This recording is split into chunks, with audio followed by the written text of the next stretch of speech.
Bueno, seguimos con nuestro tema de movimiento de un cuerpo rígido en torno a un eje fijo.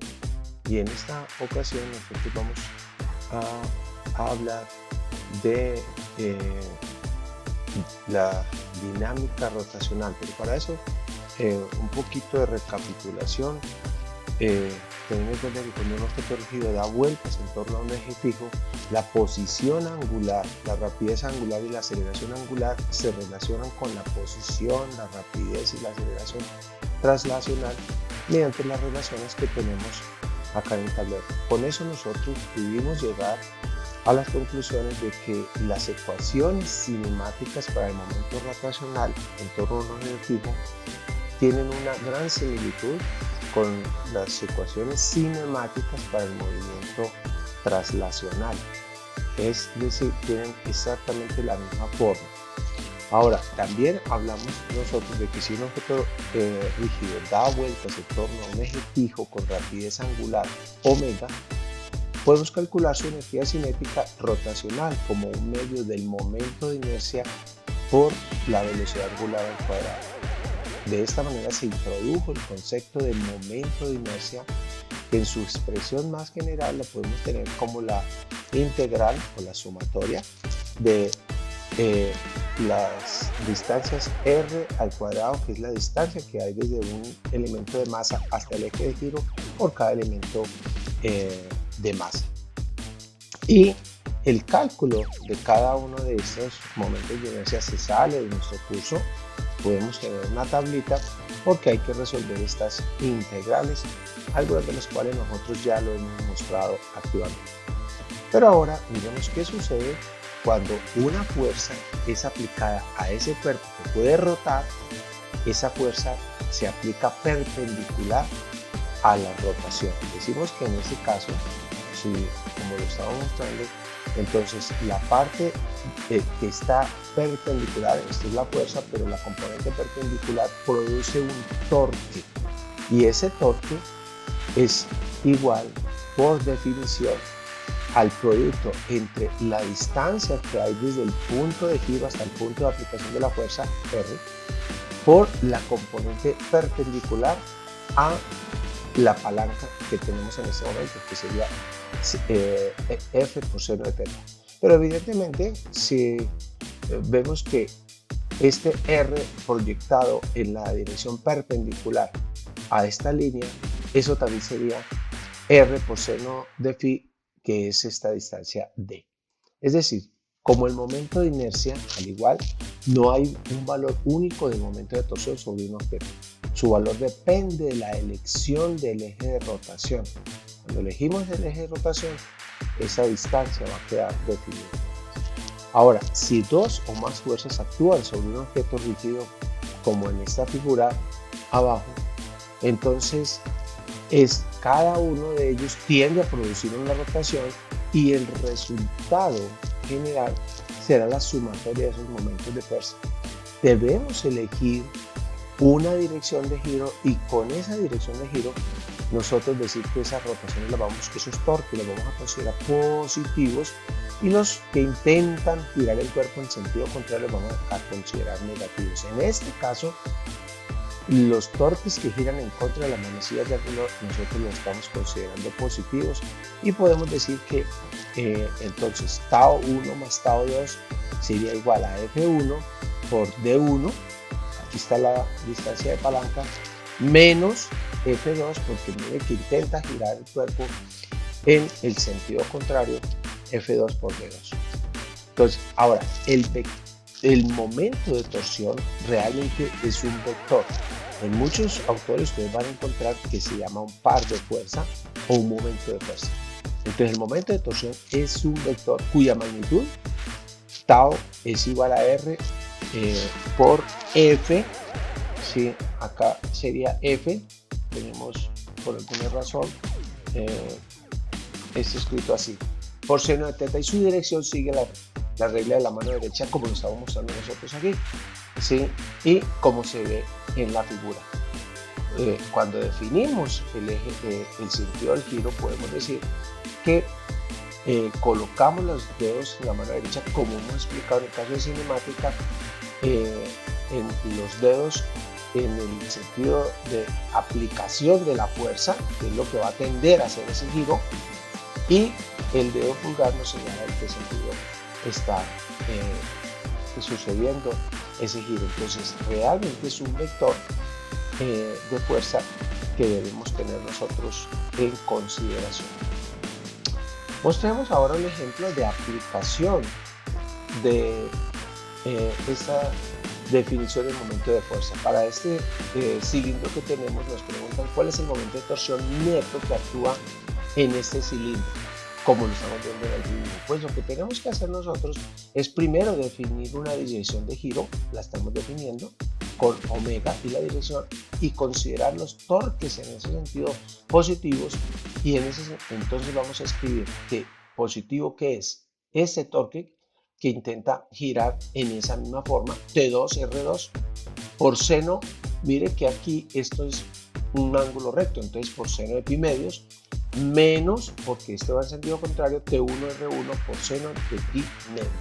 Ahora bien, llevemos eso a su expresión final. ¿Sí? ¿Qué forma va a girar? ¿Cuál va a ser el resultado si tenemos este caso numérico? Decimos que T1 sea 5 newtons, R1 sea 1 metro, T2 15 newtons y R2 0,50 metros. Si colocamos todos estos valores aquí en esta fórmula, vamos a obtener que nos da el resultado 2.5 newtons por metro. Llamamos la atención del oyente que newtons por metro también es una medición en general para energía. Allá la convertimos en joules, pero en este caso, cuando hablamos de momentos de torsión o hablamos de torques, no traducimos, decimos sigue siendo newtons por metro las unidades en el sistema internacional. Y por habernos dado positivo quiere decir que coincide con lo que supusimos nosotros, es decir, que estos torques van a tender a hacer girar este cilindro en contra de las manecillas del reloj. Ahora bien, hablemos un poquito de esas ecuaciones que salen, las ecuaciones cinemáticas que podemos nosotros terminar reduciendo. Vamos a suponer que tenemos ese cuerpo rígido que puede girar en torno a un eje perpendicular que pasa por el punto O, y vamos a considerar solamente un elemento de masa dm, y sobre él vamos a aplicar una fuerza que le llamamos dF sub t, para hablar de que es tangencial, que de una vez la estamos tomando porque tiene un ángulo de 90 grados entre R y F. Entonces podemos aplicar la segunda ley de Newton, sumatoria de fuerza es igual a masa por aceleración, y si esto lo multiplicamos al lado y lado por el radio R, entonces vamos a tener que fuerza por R, en este caso, pues va a ser torque, la sumatoria de torques que vamos a tener. Entonces vamos a tener sumatoria de las fuerzas tangenciales por R, y va a ser igual a la sumatoria a masa por aceleración tangencial por R. Ahora, nosotros podemos seguir y reemplazar y decir, ten en cuenta que la fuerza tangencial es igual a masa por aceleración angular y multiplicado por R. Lo mostramos al principio, es la relación entre las magnitudes angulares y las magnitudes tangenciales. Entonces aquí tenemos R por alfa, es la misma aceleración tangencial, pero evidentemente esto nos va a dar a nosotros masa R cuadrado por alfa. Y masa R cuadrado, nosotros sabemos qué es eso. Esto no es otra cosa que el momento de inercia. Es decir, el momento de torsión neto que actúa sobre la partícula es proporcional a su aceleración angular, como lo estamos teniendo aquí alfa, y la constante de proporcionalidad es el momento de inercia.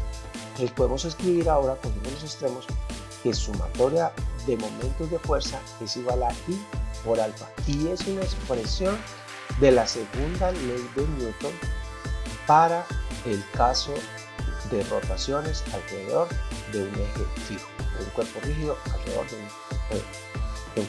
un eje fijo. Para el caso de un cuerpo extendido, o sea, un cuerpo continuo, porque aquí estamos manejando una masita, un elemento de masa, entonces pues tendremos que sumar todos los momentos que hay en cada uno de las partes, y tendríamos, esa suma se convertiría en una integral de a r cuadrado por dm, alfa r cuadrado por dm, y r cuadrado por dm ya lo mostramos que es nuestra definición de momento de inercia.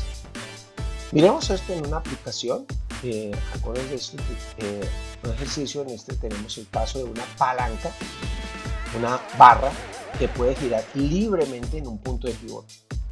¿Por qué? ¿Qué va a pasar si la soltamos desde esta posición? Pues evidentemente la fuerza del peso que la vamos a colocar, pensando que la masa es homogénea, en el centro de la barra, si está en el centro de la barra, allí va a estar, podemos hablar de la aplicación de esa fuerza, y queremos preguntarnos si se libera desde el reposo en la posición horizontal, cuáles son la aceleración angular inicial de la barra y la aceleración traslacional inicial en su extremo rígido.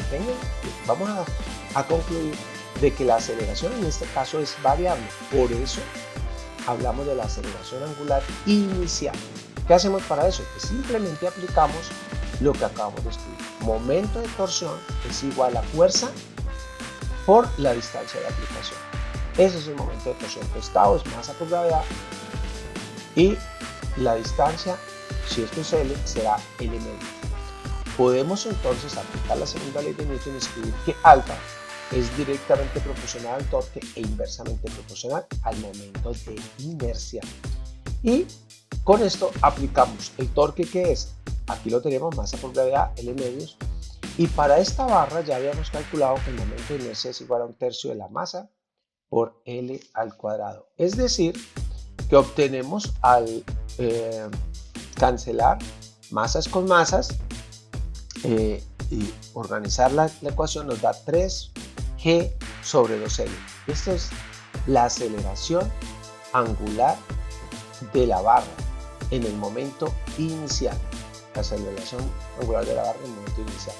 La aceleración tangencial tiene una relación como L por alfa. Si multiplicamos L por alfa, nos da 3 medios de G. Decimos, wow, 3 medios de G, esto significa 1.5 G. Es que la aceleración resulta ser mayor a la aceleración de la gravedad. La aceleración angular resulta ser mayor. Ahora, en ese sentido, es bueno considerar qué sucede si colocamos una moneda en todo el extremo. Cuando la suelte, la moneda va a permanecer en contacto con la barra. Pues evidentemente sobre la moneda en caída libre tendrá una aceleración igual a la gravedad, pero la aceleración de este punto es una aceleración mayor. Entonces no va a estar en contacto. Ahora, para un punto arbitrario, si queremos saber dónde poner la moneda para que permanezca en contacto, tendríamos que la aceleración tangencial de un punto cualquiera sobre la barra sería R por alfa. Es decir, traemos de acá, sería 3G sobre 2L por R. Ahora lo que tenemos que hacer, si queremos saber dónde poner la moneda para que permanezca en contacto, es que debemos decir que esa aceleración tangencial debe ser igual a G. Y si lo tenemos acá, entonces sería igual a 3G sobre 2L por R.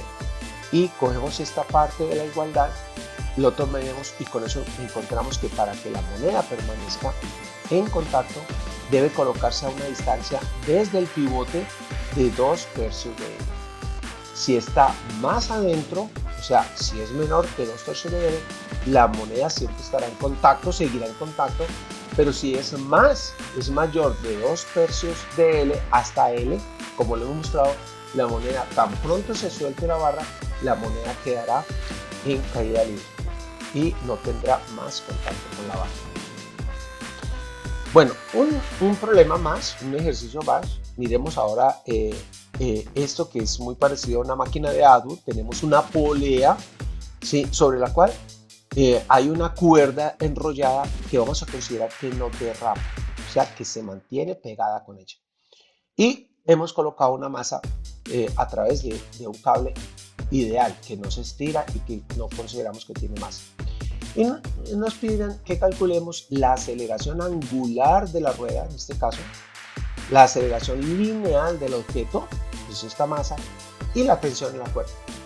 Este es un problema que lo podemos resolver con los conceptos que tenemos nosotros. Entonces, ¿qué escribimos? Lo primero que hacemos es escribir la segunda ley de Newton, porque vamos a hablar de dinámica rotacional, que es segunda ley de Newton para el caso rotacional. Sumatoria de momentos es igual al momento de inercia por la aceleración angular. Y despejamos la aceleración angular, podemos decir que es la sumatoria de los momentos sobre I, pero note que para esta polea, el único momento de fuerza que está siendo aplicado es el de esta fuerza de tensión. Entonces tendríamos tensión por R, la distancia, porque aquí esto sería seno de 90 grados, seno de pi medios, entonces sería 1, entonces tenemos simplemente tensión por el radio y dividido por I.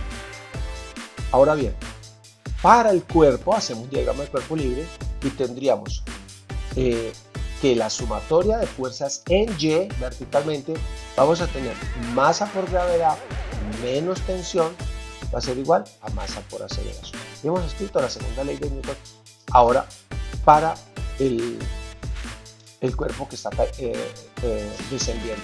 De ahí nosotros podemos despejar la aceleración tangencial, sería masa por gravedad menos tensión dividido la masa del cuerpo. Ahora debemos tener en cuenta que si la cuerda no derrapa, entonces para la cuerda en este punto de contacto con la rueda, la aceleración tangencial debe ser igual a R por la aceleración angular de la rueda. Esta es la ecuación que nos une las dos ecuaciones anteriores, ¿sí?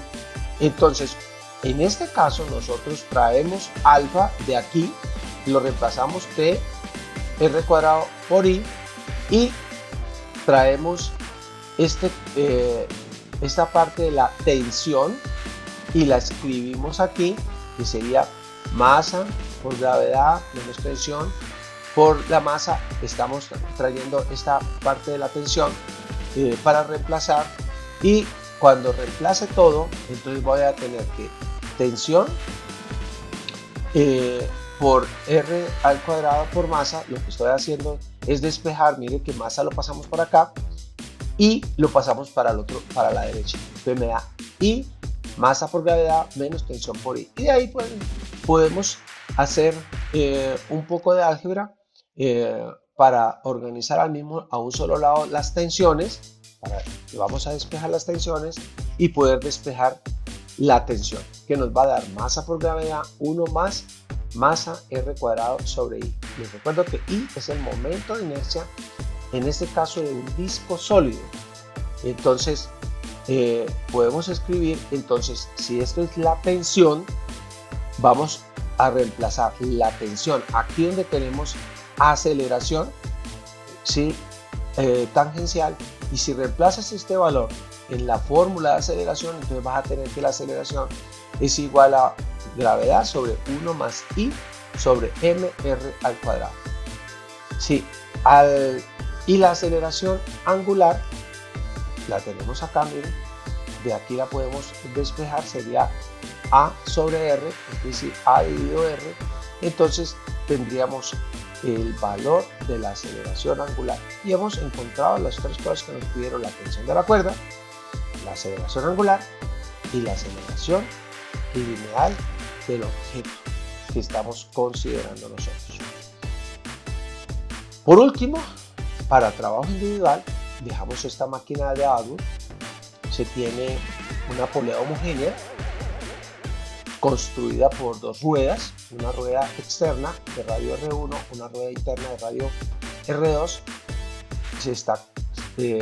La masa M1 está arrollada sobre la polea externa y la masa RM2 sobre la polea interna. Tienen los valores y se pide determinar la aceleración angular de la polea y las tensiones de la cuerda.